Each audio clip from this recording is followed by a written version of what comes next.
Chosen Family, what's up, man? USCJ here. It's the top of the morning. It's the top of the morning. I hope everybody is getting ready to get up, get out, and make some things happen this morning. Listen, I want to kind of have a serious conversation this morning about the transfer portal. Is the transfer portal beginning to get out of control? And I have several reasons why I think it is getting out of control.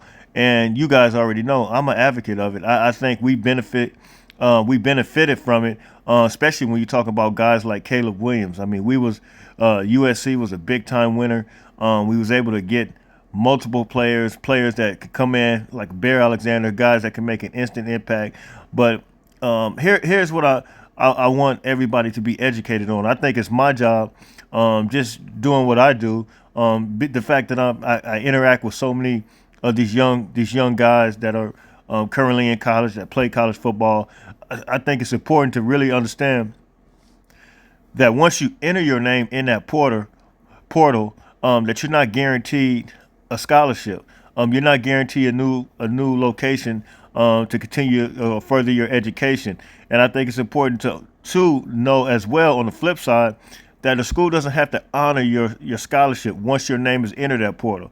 You can enter the portal and still not transfer, but you don't. The school doesn't have to honor that, and so that's what I think. Really, a lot of guys, they become lost in the sauce once they put their names in there. And you look at the staggering number of individuals that are in there right now, and my question is, do you know where you're going? Do you have an answer to, where your final destination will be? Because if not, and you end up not going, I mean, I think at the end of the day, the player is the one that's going to be lost in the sauce. So I think it's important to get proper information out there, to get proper um, analysis on this, because you guys already know, it's all about protecting the kids as well and looking out for their best interests. Now, the transfer portal and the NIL, it absolutely goes together. And I'm gonna talk about some of that. Some of these players.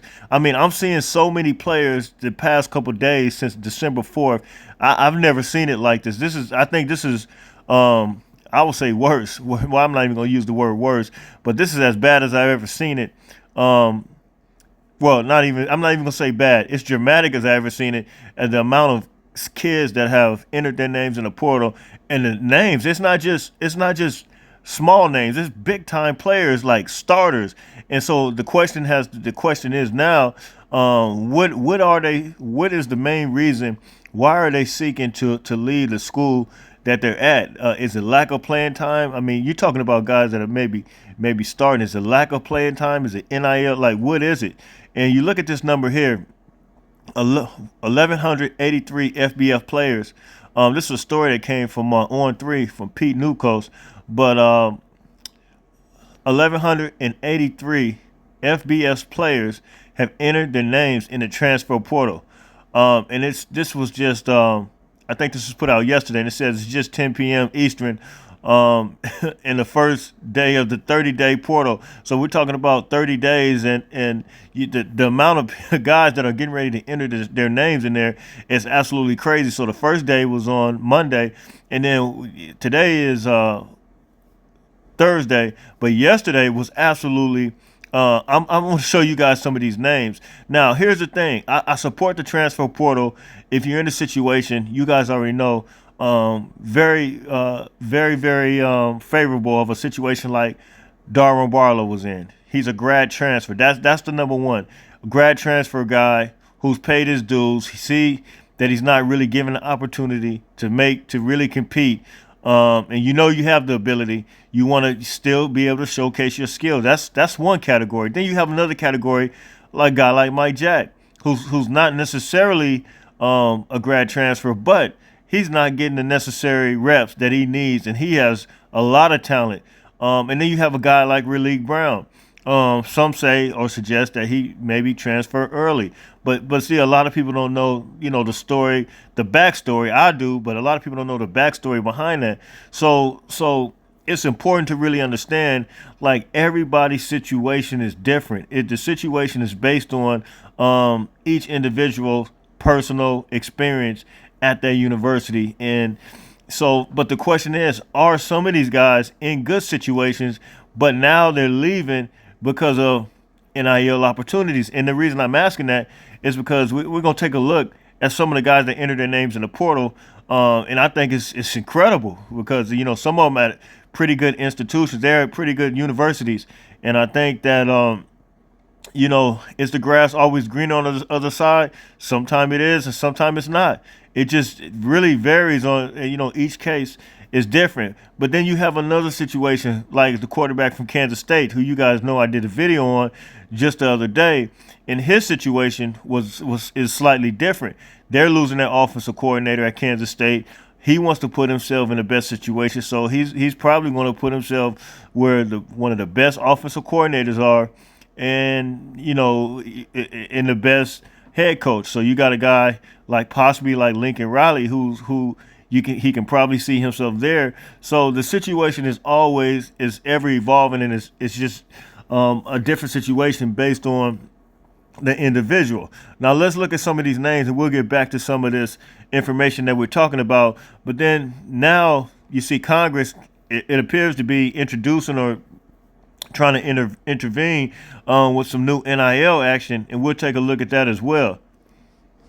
But let's just take a look at some of these names, and this is Hayes Fawcett. He's on Instagram, Twitter.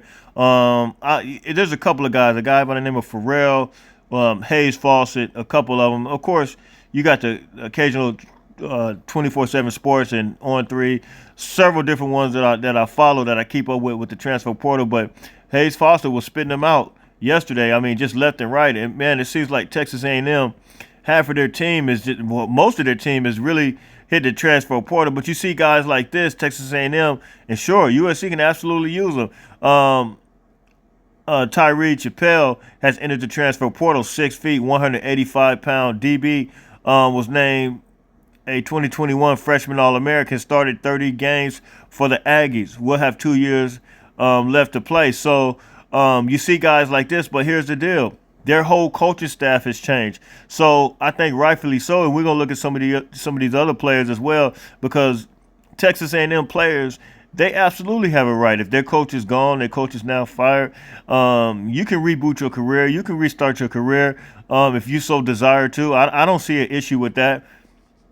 And here you see here's his teammate right here, D lineman Fidel Diggs, big time transfer, a guy that's a monster D lineman, another guy that just entered his name in the portal. So they rightfully so have a right to enter this portal. But I want you guys to drop those comments. Like, where do you guys draw the line? Where would you draw the line as it relates to entering the transfer portal? And when do you think is too much? Do you think guys should stay and compete for a position? I mean, hit me in the comments. Let me know. What do you guys' thoughts? And here's another guy, 6'6", 315-pound, started 12 games this year for the Aggies and was named freshman All-American. He has 3 years left. And so this is the guy that we absolutely, this offensive lineman, Chase Bisontis, Santis, absolutely want this guy. I mean, but the thing is, do you dock him? No, I don't dock any of these guys. I think, matter of fact, all these guys, we're absolutely going after them. We need to go after them. And the coach was changed.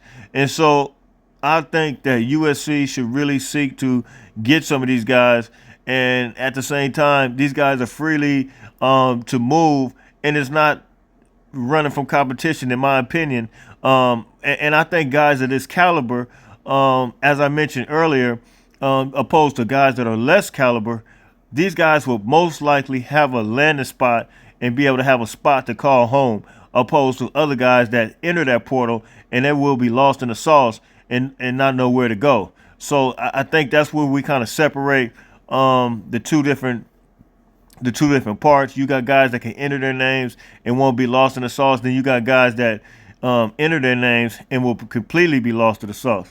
And here's another one right here, Georgia, 6'1", 185-pound, ranked as a 5-star recruit in the 2022 class, number 2 cornerback overall. His name just entered the portal as well, Nyland Green. So it is unbelievable to me the amount of guys. I don't think I've ever seen it on this level. I don't think I've seen the caliber of players on this level coincidentally, you guys know I talked about Walter Nolan as well. Walter Nolan officially put his name in the portal. I talked about it the other day that USC absolutely needs to go after him, but he did. He officially put his name in the portal, and so the question is this, and I'm gonna switch over to this NIL stuff because Congress appears to be trying to get involved with this NIL stuff. But the question is this: do you think it's guys not getting the player time, wanting to compete, or do you think it's more NIL driven? That's the question I got. I want you guys to drop it in the comments. Let me know, what do you guys think about it? Because we're seeing players leave now on a mass level that we've never seen it before. Not players that absolutely started and players that already had a lot of experience. These guys are getting out of there. So this is it right here. The NCAA proposes new FBS subdivision allowing schools to directly compensate athletes. And so they're talking about subdivision. It would be totally different than what it is structured now. And we'll talk about some of that information. But this is a report that just came out, and this is breaking. And it's something that's going to completely change the game. And what it is, if this goes through, the Supreme Court will essentially allow these players to become like workers and be compensated just like any other worker. I mean, it no strings attached.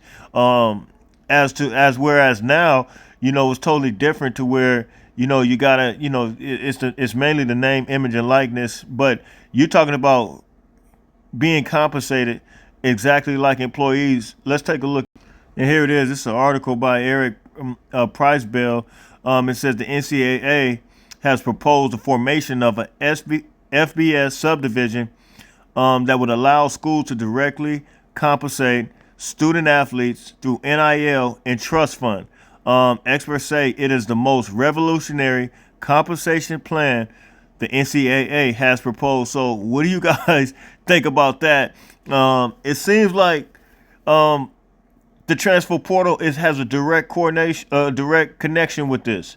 When you look at it now, you see guys moving and grooving all over the place. Some because they want to compete, some possibly because they want the bag. I don't blame them. I mean, get the bag. But is this going to mess up your development? Is this going to mess up your career? If you're in a good location and you move, is this going to ruin for a temporary fix? Because at the end of the day, the ultimate goal is probably going to be the NFL. I need you guys to drop those comments. Let me know what you guys think. The ultimate goal is going to be to get the big money. I don't see NILs, unless you're a Caleb Williams, unless you're a big time player, going to pay those millions of dollars, unless you're a guy like that, of that kind of caliber. And it's a rare thing to have that. So you guys can hit me in the comments, man. This is all I got for you, man. The transfer portal is absolutely going wild. Does the NIL have something to do with it? And you guys tell me what you think. What are your thoughts on the new proposed NIL? Supreme Court may rule this thing if this goes through. Congress is intervening again on this. So look, hit me in the comments. Let me know what you guys think. You guys know where you can find me. It's going to be USCJ32 on Instagram, USCJ32 on Twitter. Listen, until later on, I'm out of here. Don't forget, make sure you get up, get out, and make some things happen. Fight on, fight on, fight on.